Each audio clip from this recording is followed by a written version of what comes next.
ایک حکایت کے ذریعے سے عرض کرتا ہوں کہ ایک بادشاہ تھا.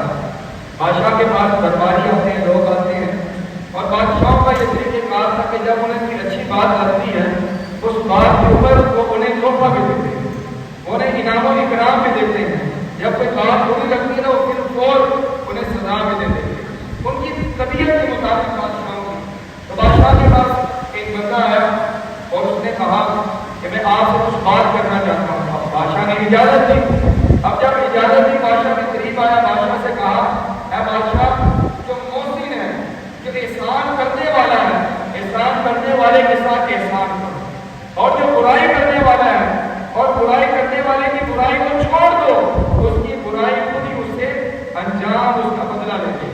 ابھی اس نے گفتگو کی کہ احسان کرنے والے سے احسان کرو، جو تمہارا محسن ہے، جس نے تمہارے ساتھ بھلائی کی، جس نے تمہیں اچھائی سکھائی، جس نے تمہارے ساتھ کوئی بھی اچھا کام کیا، اس کے ساتھ تم اچھا کام کرو، اچھائی کا بدلہ اچھائی کے ساتھ دو. اور ساتھ اس نے جو دوسری بات کہی کہ جو برائی ہے، برائی کو تم چھوڑ دو، برائی کا بدلہ اسے خود پہنچ کر رہے گا. جو برائی کرنے والا ہے، جو برائی کر رہا ہے، وہ برائی کا بدلہ اسے خود پہنچ کر رہے گا. جب یہ بات بادشاہ نے سنی تو بادشاہ نے اسے انعام و اکرام دیا.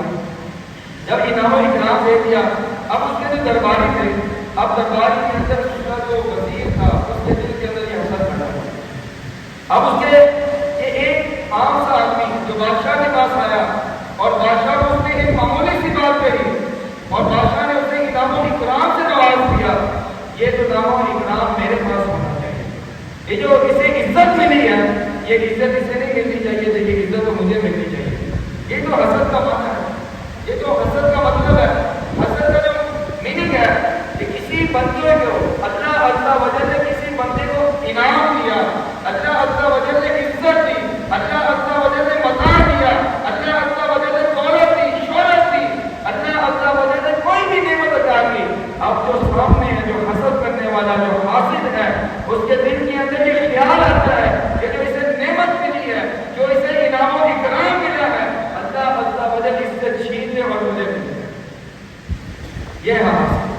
کہ حاسد کی نیت کیا ہوتی ہے کہ یہ جو سامنے والے کو جو مقام و مرتبہ ملا ہے، جو عزت ملی ہے، جو متاع ملی ہے، جو مال و دولت اس کے پاس ہے، یہ نعمت اس کے پاس برقرار نہ رہے، بلکہ یہ نعمت اللہ عز و جل اس بندے کو اس نعمت سے محروم کر دے.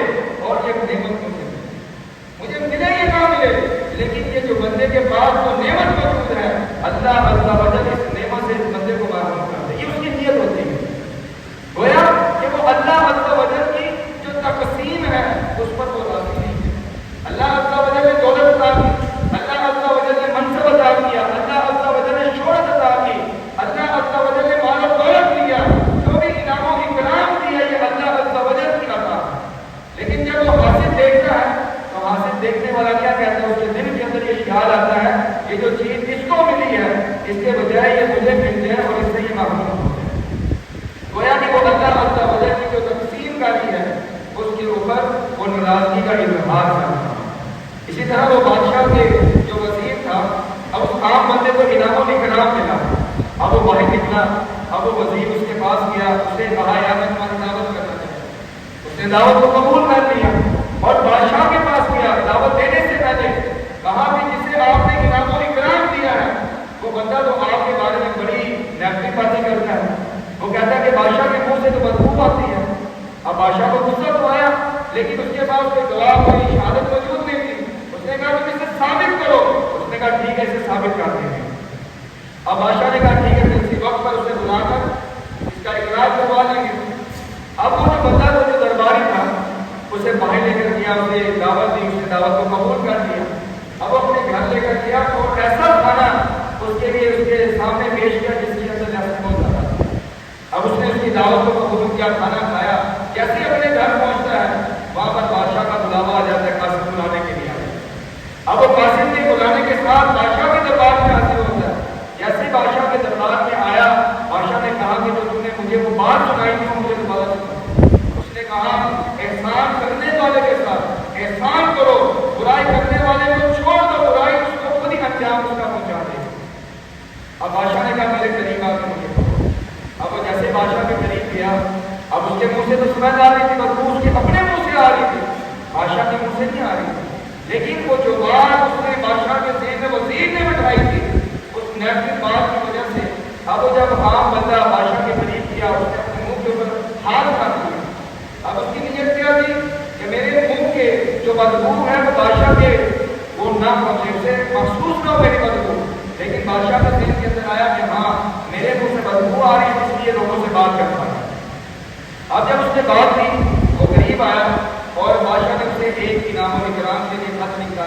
بادشاہ کا یہ طریقہ کار تھا کہ جب کسی سے خوش ہوتا تھا انعام دے دیتا تھا، بطور ایک خط لکھتا اپنے وزیر کو، اپنے گورنر کو کہ یہ فلاں بندہ تمہارے پاس آ رہا ہے، اسے انعام و اکرام سے نواز دیا۔ اس دن بھی بادشاہ نے یہی کام کیا، اور آج تک اس نے ایسا کام نہیں کیا تھا کہ کسی کو سزا کے لیے خط لکھا۔ اب انعام و اکرام کے لیے اس نے خط لکھ دیا۔ اب وہ جو سامنے وزیر بات کرتا تھا، کیا معاملہ ہو، اس نے سارا معاملہ بتایا، اور اس نے کہا یہ خط، اس نے کہا یہ مجھے بادشاہ نے دیا ہے کہ گورنر کے پاس جانا ہے اور انعام و اکرام ملے گا۔ اب وہ وزیر جانتا تھا کہ بادشاہ نے آج سے پہلے جتنے بھی خط لکھے ہیں وہ انعام و اکرام کے لیے لکھے، کبھی کسی کی سزا کے لیے نہیں لکھے۔ اس نے کہا کہ تم ایسا کرو، یہ خط مجھے دے دو، میں گورنر تک پہنچا دوں گا۔ اس نے کہا نہیں مجھے ملا، لیکن وہ وزیر کی استطاعت بار بار کہنے پر اس نے اس کو دے دیا۔ جب اس کو خط دیا، اب وہ وزیر گورنر کے پاس پہنچ گیا۔ اب گورنر نے پوچھا یہ خط تمہارا ہی ہے؟ اس نے اقرار کیا ہاں یہ خط میرا ہی ہے۔ اب اس نے کہا یہ خط کے اندر جو لکھا ہے تم جانتے ہو؟ اس نے کہا ہاں جانتا ہوں، یہ خط میرا ہے۔ اور جب اس نے پڑھ کر گورنر نے سنایا کہ یہ جو بندہ تمہارے پاس خط لے کر آ رہا ہے، اس کا تم نے سب کر سے جدا کر دینا ہے اور اس کے جسم کے اندر تم نے گھسا پڑنا۔ اب اس نے جب پڑھ کر سنایا، اس وزیر نے انکار کر دیا، میرا خط نہیں کسی اور بندے کا۔ اس نے کہا ہمیں بادشاہ کی تصدیق کی ضرورت نہیں ہے، یہ خط تم لے کر آئے ہو، اس کے اوپر مہر اسٹیمپ موجود ہے، ہم بادشاہ کے حکم پر عمل کریں گے۔ اس کا سر تن سے جدا کر دیا۔ اب کچھ لمحے کے بعد کوئی بندہ جس کے لیے بادشاہ نے آرڈر جاری کیا تھا، وہ زندہ سلامت موجود تھا، وہ دربار کے اندر آیا۔ بادشاہ نے کہا کہ کیا معاملہ ہے؟ وہ تم خط لے کر دیں گے؟ اس نے کہا کہ خط لے کر جا رہا تھا آپ کا فلاں وزیر، وہ میرے پاس آیا، اس نے خط لے کر وہ میرے سے چلا گیا۔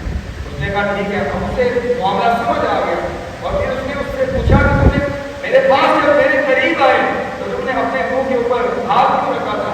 اب اس بات کو اسے رقام بندے نے کہا بادشاہ جب آپ نے مجھے انعام و اکرام دیا تو وزیر مجھے اپنے پاس لے گیا، اپنے گھر لے گیا، وہاں پر اس نے میری دعوت دی اور مجھے بہت زیادہ اس نے لہسن کھلایا۔ اب وہ زیادہ لہسن کھانے کی وجہ سے میرے منہ سے سمجھ آ رہی تھی، تو میں نے یہ گوارا نہیں کیا کہ میری جو بدبو ہے وہ آپ تک پہنچی، اس لیے میں نے اپنے منہ کے اوپر ہاتھ رکھا تھا۔ اب اس کو سمجھ گیا، اور تم جو بات کہتے تھے وہ دوبارہ تم مجھے بات سمجھو۔ اس نے کہا کہ احسان کرنے والے کے ساتھ احسان کرو، جو برائی کرتا ہے برائی انجام سے خود ہی پہنچ جائے۔ اب بادشاہ نے کہا دیکھو جس نے برائی کی تھی وہ برائی اسے خود ہی پہنچ گئی، اور وہ جو وزیر جس نے تمہارے لیے وہ گڑھا کھودا تھا اس گڑھے کے اندر خود ہی وہ جہاں مارا ہو گیا۔ اس لیے جو حسد کرتا ہے، حسد کرنے والا اس آگ کے اندر خود ہی جلتا ہے، وہ سامنے والے کا کچھ نہیں بگاڑ سکتا، لیکن اس آگ کے اندر جل جل کر اپنی دنیا بھی برباد